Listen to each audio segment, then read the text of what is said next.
ujuzi ambao hauzeeki. Unakani unavyozidi kukua, akili inakuwa, maarifa yanaongezeka, ndio unavyozidi kufahamu. Sasa ndugu zangu, mwaka huu wa shule au miaka hii ya shule mliokuwa nayo ni kipindi muhimu sana.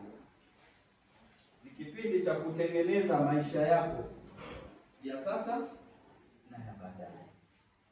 Kwa hiyo mkiwa shuleni, zingatieni masomo. Zingatieni masomo. Somo. Unajua nini ukisoma vizuri kwa kujipambania bila kusukuma, hata kazi ya walimu inakuwa nyepesi. Inakuwa nyepesi. Kwa wale ambao wamebahatika kusoma shule za vipaji maalum, wa kwanza anakuwepo na wa mwisho anakuwepo, lakini wote ni watu wenye akili.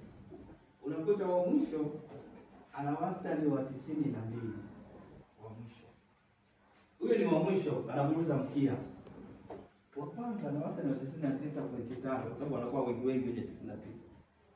Na walimu kazi yao ni nyepesi, jamani, vitabu viko pale, material yako pale, wanashindana wenyewe kusoma. Vile ambavyo hawajui, walimu wanafanya tu kuelekeza tu vitu vichache. Wale wanajielewa. Tofauti na sisi huku kanyaga twende. Sisi huku kanyaga twende changanyikeni. Mwalimu asipokuja ndio tunasherekea. Tunapiga makofi, ikiwezekana aumwe kabisa mwezi mzima asionekane hapa shuleni. Kwa nini unafurahi? Unafurahia ujinga wako? Nabidi usikitike. Mwalimu akichelewa nabidi mmpate. Mwalimu umechelewa, tunakusubiri huko darasani. Sio akichelewa sema bora achelewe, inawezekana apate safari ya ghafla. Au ndoki.